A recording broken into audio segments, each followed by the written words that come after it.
warri kaafaa kun barbaachisaa yoo ta'e akka rukutamu nuun jedhanii namni beektan Jawaariin itti himaa barreesseef Jawaariin.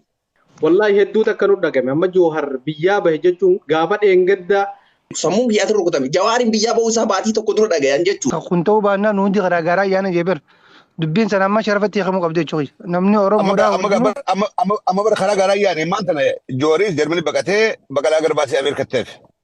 Namni tokko yeroo biyya bahu sababa mataa isaa qaba maaliif akka deeme hin beeknu hanga ammaatti as bahee wanni inni ifa nu godhe sin jiru namni inni itti haasa'ee jalaa nu hime sin jiru wanni beenu hin jiru isarra kaa'uudhaafis jechuudha. Eeydota isaa jalaa hidhan kophaa isaa deemee galee amma lubbuu isaa of sodaateeti mootummaa kanaas ni beeka wal beeka waan ta'eef sodaatee jalaa baqate. Dhugaa dubbachuuf akkuma bileettiin teenya jette wanni kun duraanis fedhiin uummataa akka Jawaar baqatee biyya alaatti hafu. Ashama harka fuunee akkam jirtu kabajamtoota hordoftoota maatii chaanaalii Anee 24. Assalaamu alaikum warahmatullaahi wabarakaatu. Kabajamtoota hordoftoota kiyya akkam jirtu nagaadhaa fayyaadhaa bakka jirtanitti nagaa keessanaaf jiraadhaa isiniin jecha. Akkasumas namoonni chaanaalii kiyyaaf haaraa taatan subscribe, like, share naaf gochuun jajjabeessaa maatii naaf ta'a. Natti dabalamaa wantin yeroo yerootti gadhiisu akka isin bira ga'u isiniin jedha. Namoonni na hordofaa jirtan guddaa galatoomaa namoonni subscribe naaf gootan illee ulfaadhaa galatoomaa yaada keessan illee koomentii jalatti naa barreessaa. Kabajamtoota hordoftoota kiyya egaan qophii guyyaa har'aa kana keessatti dhimma obbo Jawaar Muhammad biyyarraa baqatee bahee jira jedhuu fi lakkii bahee hin jiru biyyuma keessa jira jedhee walfalmii namoonni garagaraa gara sooshaal miidiyaa fuula miidiyaa tiktookiin walfalmii garagaraa gaggeessaa turanii irratti anillee viidiyoo tokko achi keessaa qabadhee isiniif dhiyaadheetiin jira. Akkasumas obbo Caffeeraammis ani dubbii kana gaazexeessaa biyya Hindii tokkotuyyuu akka Jawaar Muhammad biyyarraa bahee gabaasee jira kan jedhudha. Egaan dubbiin kun hammam tokko dhugaadha hammam tokko qabatama qabaa jedhanii yaaduunis barbaachisaadha. Gamanumaan viidiyoo mee dhaggeeffadha. Arra gurbaa Indiyaa tokko jira Hawaii Itoophiyaa kan riippoortii gaazexeessaadha. Isaatu gabaasee Jawaaris dhiibbaa dhageesseen karaa Jarman baqatee jira dhiyeessee jira. Baqqalaa Garbaadhaa haasawaa gartee Noorz Ameerikatti gaafa tuurisan godhaa turerraa kan ka'e namni itti himee Ameerikumatti hafee jeeti haasawaa. Egaan fuula miidiyaa hawaasummaarraa wanti deddeemaa jiru obbo Jawaar Muhammad eegdonni isaanii gaafa irreechaa qabanii hidhamuun ni yaadatama. Kanarraa ka'uudhaan lubbuu isaatiif sodaatee biyyarraa baqatee bahee jira kan jedhudha. Inni lammataa immoo paartiin KFO ibsaa maaliif hin baafne dubbiin kun hammam tokko dhugaadha qabatama hammam tokko qabaa jedhanii namoonni garagaraa falmii gaggeessaa jiranii. Viidiyoo guutuusaa daawwadhaatii hamma dhumaatti hordofaa isiniin jedhaa turtii gaarii.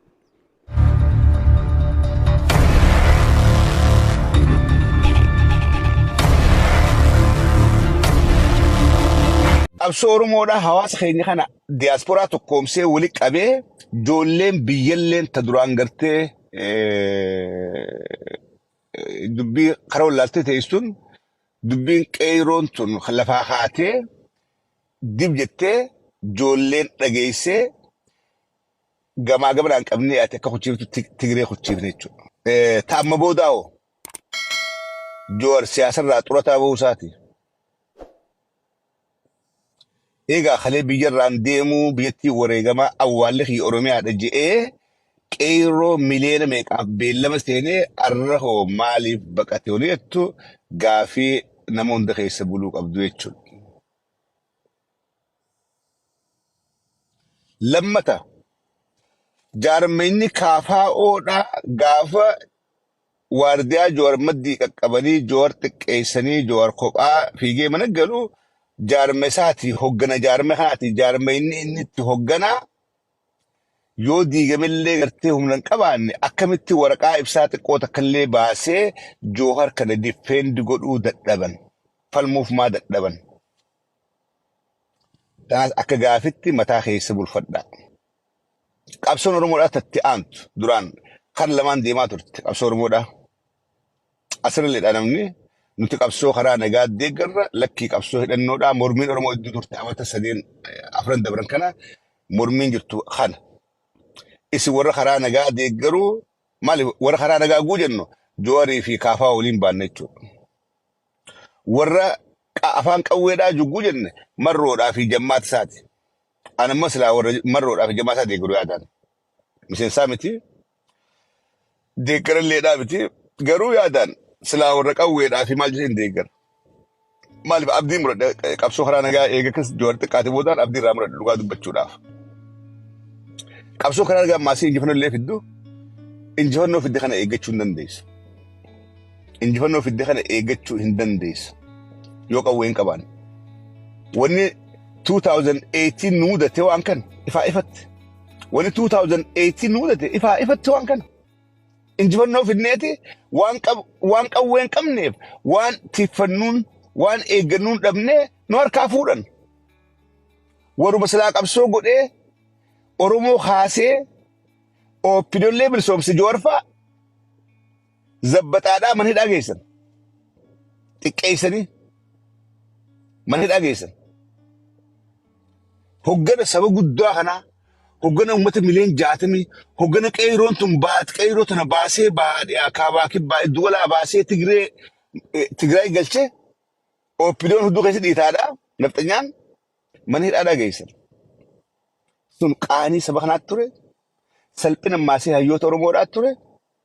Overall Jawaariif illee barnoota guddaa kennaa jeetii yaada ture. Barnoota guddaa Jawaar irraa harkate jeetii yaadaa ture waan sana. Barnoota guddaa. Talagaa amma tatti aantu qabsoo Oromoodhaa fuullisii garam deebi'aadhaa jiraa waan jiru. Sammutti qabadhaadhaa. Namni yaada bilchaataa yaada kiyya kana utubu yookaan yaada kiyya kana mormu yoo jiraate ni naqa. Namni bilchaataan maaliif yaada firaan balleessu fa'a? Akka lafa'ee haasawee boodara hoflaa fi taphaan xumuruun barbaadu. Kanaafiin namni cimaan yaada bilchaataa kennachuu danda'u isin keessa jira. Gaafni farqaa akkatti nama hundaa kennus numa jira. Farqaa nama hundaa gaafan akka kennus numa jira. Garuu when I talk on serious topic, guni waan fardi waa'ee siyaasaadhaa haasa'u bocoluun barbaadu. Kanaafiin isin jedhi fanaa godhaa tuffachuudhaaf miti. Warra na gaafatee tuffadhee isee kennu dhabuudhaaf miti. Akkasitti naa hubadhaadhaa. Warri hubannaa waan ija kana hin qabne akka dubbiin bocollee harka keessan rikosti deeffadhaa. Rikosti keessan gabbuusaa deeffadhaa. Gabbuusaa. Warri immoo warri harka baasa haftan yaada kanatti yaada utubaa yookaan yaada mormiidhaan ni qabdanii jettiin amanees naqaa. Dura jirraadhaa jiraa ta'anii yuuzar tajuu jiraa. Deeqaa takka lama miti. Waan hin zaagabneef takkatti yaada keessan gabaabsaa kennaa. Thank you very much. Seenne egaa yaada bilchaataa isinaa bilcheessu nu bilcheessitanii. Itti. Gammoojjiin. Arraa qabaatee kolchii arraa tana. Har'a dubbii ajaa'ibaatiin as baatee mataa nu nyaattu daran. Qabsoo Oromoo akkuma ati reefu ibsitisanii waan irra deebi'uun qabu. Ta Jawaari rabbiitu Oromoo kanneen jennee durri faarsaatis durre. Dhuguma nama umriin 90 irraa hanga umriin waggaa 3tti hiree Jawaar as bahe keessatti namni Jawaar hin jira natti hin fakkaatu. Naam hin jiru. Hin jiru jechuudha. Umrii waggaa 3 ijoollee xixiqqoo waggaa 3 Jawaar jettee ati footoo isaatii fi odaa fi alaabaa tana wal cinaan maxxansitee miidiyaa addunyaa irra bahaa turte. Ijoollee meeqa maqaan joore boo? Ijoollee meeqa maqaan joore? Oromiyaa keessaa ijoollee miliyoona meeqa maqaan joore? Tana lammaa'utanii. Joor biraa kuteetti lammaa'utanii lammaa fi abiyyuun taane oolamne.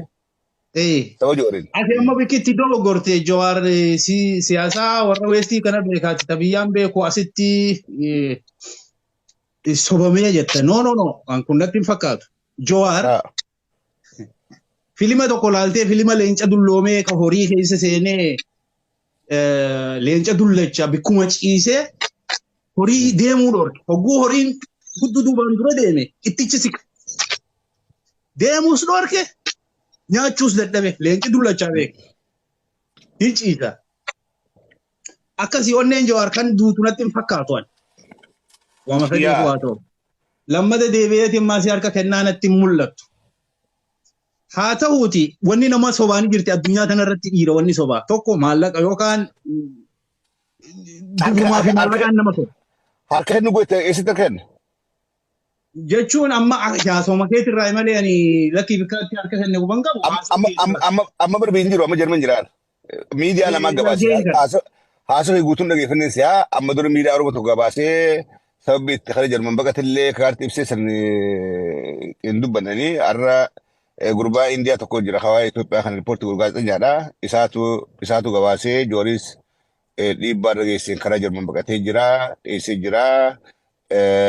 Baqqalaa Garbaadhaa haasawaa gartee Noorz Ameerikaatti gaafa tuurisan godhaa turerraa kan ka'e biyyarraa if you come back they will kill you jedhanii namni itti himee Ameerikumatti hafee jeeti haasawaa sababbi immoo waardiyaa joor irraa fuudhanii gaafa irreechaa kophaa dhiisanii dirree keessaa kophaa galeen sodaa dhageessisaa joorii. Tahu saya masih kafau kaisalle diga bisa jira wanju jira. Jorumanu kafau rahiman nada kaba kafau le masih jor rahiman nada kabdi. Ani kun hedduna yachi Somali kapso Oromo keessatti kapso. Tarmati dura diga kefete jirtati tisi de ge. Ma osoo dubbiin naqiin dubbii osoo sukkara rambuusini nagatti boo. Takabuddu. Harka waliin lakkii deemu yeroo biraas deema. Ay. Lakkii. Hayyee eenyu. Wa alaikum salaam wa rahmatullahi wa barakatuh. Amma beektaa daqiiqaan nuu kennitee deeqaa xiqqoodha waan baay'ee jechuun barbaadu jettee dhimma Jawaar irratti Jawaariin faarsuu hin barbaadu jettee dhalootuma Oromoo keessatti kan darbe illee kan dhufu keessatti illee namni akka Jawaariin dhufe dheetiin waan yaaduun qabu jettee dhuguma rabbii dubbachuudhaaf waa'ee qabsoo Oromoo keessa waa hedduu dabarsine. Jawaarii kana keessaanis duraanis barreessaa fi ture haga inni biyya galallee keessaan barreessaa fi ture gaafa inni dallomannaa deemu jechuudha hoogganaan poolisii godina Baalee jechuudha. Barbaachisaa yoo ta'e akka rukutamuu warri kaafaa kun barbaachisaa yoo ta'e akka rukutamu nuun jedhanii namni beektan namicha wajjin turre jechuudha iddoo irratti. Namni beektan Jawaariin itti himaa barreesseef Jawaariin. Maaltu jira naan jedhe akkanaa tokko naan jedheeni. Lakkii homaa hin jiranii nan deemaa naan jedhe hin deeme. Jarri Jawaariin itti xaxuu eegalte bubbultee jirti jechuudha. Jawaar immoo kana hin beeka. Kana hunda osoo beekuu Oromoo lakkii hin deeminii haga Awurooppaa dhufe jechuudha. Awurooppaa fi Ameerikaa irra deeman maanguddoon Oromoo biyya hundarratti biyyatti hin galinii hin kabaja guddaadhaan jechuudha. Uummanni biyya keessaallee Jawaar irraa waa takka hin qabu. Akka inni biyyatti galee salphatu, akka inni biyyatti galee ajjeefamu, akka inni biyyatti galee OPDOdhaan warra rakkoon tokko irra gahu uummanni biyya keessaallee qeerroollee uummanni biyya laallee namni biraa tokko hin jiru jechuudha.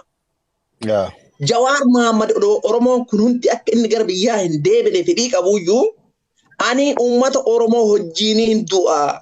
Yoo du'e isin wajjiniin du'a, yoo jiraadhe isin wajjiniin jiraadha. Jedhee osoo kadhatan deemee biyya galee jechuudha. Dhugaa rabbii dubbachuudhaan nama akka Jawaarii jaaladhu hin qabu. Garuu inni biyya san keessa inni amma biyya irraa ba'u maal yaadda? Amma biyya irraa ba'uu isaa kanatti jechuudha. Maal yaadda? Akka lubbuu Jawaariititti akka Jawaariin barbaaduuf akka Jawaariin jaaladhutti baguma bahee jedha. Garuu hamilee Oromoodhaatiif hamilee uummata Oromoo ka biyya alaatiif ka biyya keessaatti illee osoo Jawaar hin deebin jedhuun didee biyyatti deebee amma ofii isaatii bahe kana jechuudha. Hamilee uummata Oromootiif dhugaa rabbi anin booye nan booye rabbi anama biyya UK jiraa guyyaa sanillee dubbisuudhaaf carraan arganne. Carraan arganne. Jarri hadha Jawaariin biyyaa baafte tun jechuudha. Oromoo mo'achuu isii OPDO'n Oromoo mo'achuu isii harkaan harkatti bakka sammuu kiyya amma na rukutame jechuudha. Guyyaa takka haga qabsoo Oromoo kanatti makame guyyaa takka sammuu kiyya na rukutame hin beeku. Sammuu kiyyaatti rukutame. Jawaariin biyyaa ba'uu isaa baatii tokko dura dhagayan jechuudha. Ani quban qaba. Eeyyeen kanaafuu dubbachuu hin barbaanne hin cadhifne jechuudha. Kanaafuu amma immoo Jawaar rakkatee biyyaa bahee lubbuuf hin dabarsu haaduu hin jedhu namni kamuu haaduu hin jedhu. Garuu nuti hoo maal gochuu qabna? Nuti hoo maal gochuu qabna? Amma nuti Oromoo maal gochuu qabna? Oromoo after George neeti sani toopika biraatti raasu naati fayyaate deegaate teefitte ulfaadhu galatoomii qalbii Baay'ee waan ulfaadha. dubbatte. Kinje amma yaada tokkoon qaba caffee asirratti gabaabseetumaan dubbadhe. Dhugumaan amma Joohar biyyaa bahe jechuun nuti gartee obbo Diyoolleen amma bakka harkatte. Akkuma isin jechaa jirtanii amma dhugaadhaan gartee akkan kaanellee gartee akkan kaanellee Oromoo amma godhuudha muratte gaafa Joohar biyyaa bahe biyyi waan barbaadu amma argate. Akka fedhu uummata Oromoo nu godhuudhaaf amma mirga guutuu argate. Carraa guutuu jechuudha. Duraanis wanni isaan hojjetaa turan akkamittiif jibbisiifneetuma gartee Joohar kana biyyaa baafna. Takkaa'uu dhaaba inni seene kana akkamitti keessaa bittinneessinaa gartee adda bittinneessinee isaan kana cabsinee jechuudha. Yaada jiru. Wallaahi hedduu takka nu dhagame. Amma Joohar biyyaa bahe jechuun gaafa dheengadda biyyaa deemee gartee biyya alaa san dhaqee achitti hafi namni guutuun sabni akkachi inni achitti hafuu hojjechaa ture. Irratti yaada san hirmaachaa ture. Garuu wanni sun hin taane hin du'aa biyyatti galee gartee waan barbaachisu uummataa wajjin kafala jeeti didee gale. Gaafa galee amma lamada dirqamsiisanii birree aditti ijoollee jalaa guuranii akkas godhan. Wanni tana ala nu hafe hin jirtu.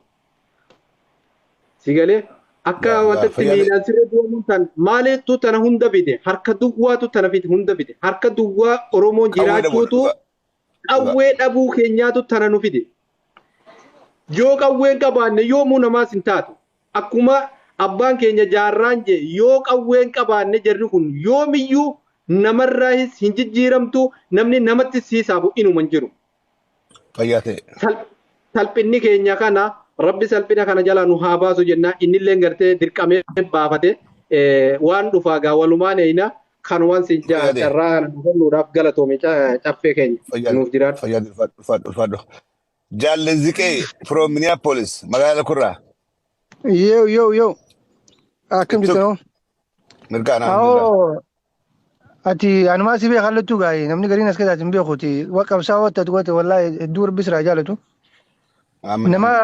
Nama biyya alaa qabsoo na barsiise beektaa takka waan uummataaf illee nama dubbaan takka takka salaabaa biratti illee hin jaani. Ani gaafa ati walgahii adda bilisummaa Oromoo dhufuudhaaf walgahii Oromoo dhufuudhaaf zaa 8 makiinaa oofsee dhufteen dalagaa irraa baatee sirraa ka'e beekte gaafa isin sitti hidhadhee jechuun hojii salaata fa'a. Akkasii hundi si rabbi si agarsiisu wannan jechuu fadhe. Akka nam tokkotti takkaffaa wanni gartee amma jiru ilaa ammaan tanaa gartee jara kana siree jala qabaa ture. Uummata kana gartee akka isaan miilaan gad dhaabbatan kogolee duraanis Jawaarumaa bara. Maaliif akkuma Oromoon teenya akkuma jirtutti Jawaararra guutanne ilaala duraan nama jirutu Oromoon teenya Jawaararra guuttatte kanaaf horsiisan isaa jala qabee asiin gahe qircaan duraanuu yookaan qacceen abbuma duroo dhaabee gubdi. Isaatu jara kana horsiisa jala qabee asiin gahe kanaafuu amma inni baanaan ani waan argaa jiru karaa tokkichaan jiru yoo jiraate. Inni biyyaa banan karaan tokkichaa jiru yoo jiraate akkuma Baqqaleen Garbaa gaafaas dhufe san jee garte kun ta'uu baannaan hundi karaa garaa ayyaana jeeber dubbiin sana amma sharafatti hiikamuu qabdi jechuudha. Namni Oromoodhaa amma bara karaa garaa ayyaane maan tana Jooris Jarmanii baqatee Baqqalaa Garbaasii Ameerikatteef wooboo biraas hin dhageenye fedhummaan tana. Jechuun kiyya. San wanni garsiisu nagee dhabuudha. Amma namni keenya karaa adda bilisummaa Oromoo gaggagaluu qaba. Silaa jedhu kun maroo bireeke qabsoon Oromoodhaan fidinti qeeroon hamilee hirkatti taatee falmattee jechuudha. Jarri yeroo biraas dhaquu hin barbaanne Jooris Jarmanii baqatee Baqqalaa isa Ameerikatti ta'e. Kun amma hiikaa guddaadha kan agartee wanni qabsoo Oromooti dhiibbaa godha. Gaafa hayyuun atiif duratti eeggattu kakalee siin kakatee hin galu wareenyi kiyya jireenyi kiyyaas uummata kiyyaa wajjin jee hogguu Jooris Jarmanii baqatee Baqqalaa Garbaasii Ameerikatti hafee hamileen uummata Oromoodhaa keessattuu qeeroodhaa hedduu cabxuudha jechuudha. Anamatti wanta kana barbaachisaadha. Wanta kana rafa beektaa. Dhugaa nagaa karaa nagaatiin goonachuu turan beektaa. Oguutu fallaana qabbanooti maali? Oguutu fallaana qabbanooti harkatti Oromoon. Amma ani akkanam tokkotti Jawaar Maammadii fi Baqqalaa Garbaa waan hin barbaadu. Nageenyi dhabamnaan biyyaa bahanii nageenyi akka hin jirre beekanii biyyaa bahanii mootummaan kun mootummaa hattuu ta'uu waan beekni jiraataniif karaa nagaa jechuu dhiisanii ifiifillee miseensa adda bilisummaa Oromoo ta'uudhaan uummata keenya karaa qabsoo dhugaa karaa qabsoo finiintu san jijjiiruu qaban jechuudha yaada kiyyaatti. Maaliif action speaks louder than a person gartee jecha afaanirra hojiin mul'ata. Hojiin biyyaa bahaa afaaniin mootummaan karaa nagaatiin finnaan hin taatu qabu. Jecha abbaarra gochaa mul'atan. So kanaafuu wanni jechuun fedhe jarri kun amma booda gartee karaa takkitti jiru karaa kallattii adda bilisummaa Oromootiin wanni kun akka dhufutti irra dalaguu qaban jechuudha. Yaada kiyyaa kuni maybe gaa dogongoruus ni mala wallaahi yaalam samrab akkasii yaadni kiyya kanuma Fudhatama. Woo caffee. Yee. Ani yaadni kiyya. Amma eega obbo Jooris kan baqatee Jarman galu tahe. Amma Oromoon ija takka bicha qabdi. Iji takkittiin isiin qabdu jaalattus jibbitus qabsoon karaa nagayaatiin dhuftu abadan numa hin jirre. Ni'imaa qawwee jechuun wallorraa woborraa barachuu qaba. Waan kana ta'eefu nuti bakka jirru woboodhaaf tumsuu qabna. Qabsoon nagaa nan qabadan yoo falmaa oolan abadan. Joor duraanillee qabsaawwan inni qabsoon miidiyaadhaan warri joor eegulleen waan hidhatan qabneef waan lubbuu joor baraaruu danda'an ittiin fakkaanne deengadda gaafa uummata isaa guututti jalaa eeydota isaa jalaa hidhan kopaasaa deemee galee amma lubbuu isaa of sodaateeti mootummaa kanaas ni beeka wal beeka waan ta'eef sodaatee jalaa baqate sodaate lubbuu ofii nuti lubbuu joor of caala jaalan ayizawwee lubbuu joor of caala jaalanna lubbuu isaa nuu baasuudhaaf dhaloota qaruudhaaf lubbuu isaatii yoo nuu bee haa nuu bahu garuu immoo karaa nagayaatiin paartiin karaa nagayaatiin diigamtee jirti xummoomtee jirti karaa qawweetiin haa yaanu yaadna kiyya kanuma galatoom. Fayyate ulfadhu. Thank you. Gabaabsattuu fi Samiira Jamaal. Yee. Galatoomi caffee keenya duraanii Facebook irra laayivii keetiin hordofaa. Mana keenya naquu keetiif galatoome sumaan. Fayyate.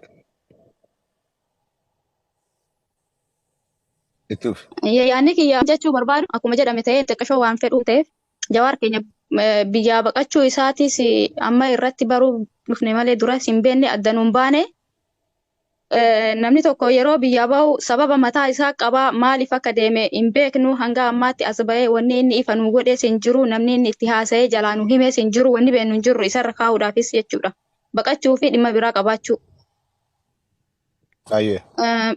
Biltsiginnaas yoo ta'e biltsiginnaan nama isaanii dubbataa bahee hangaa isaafuu hin taane karaa eegdota isaatiin itti dhufte.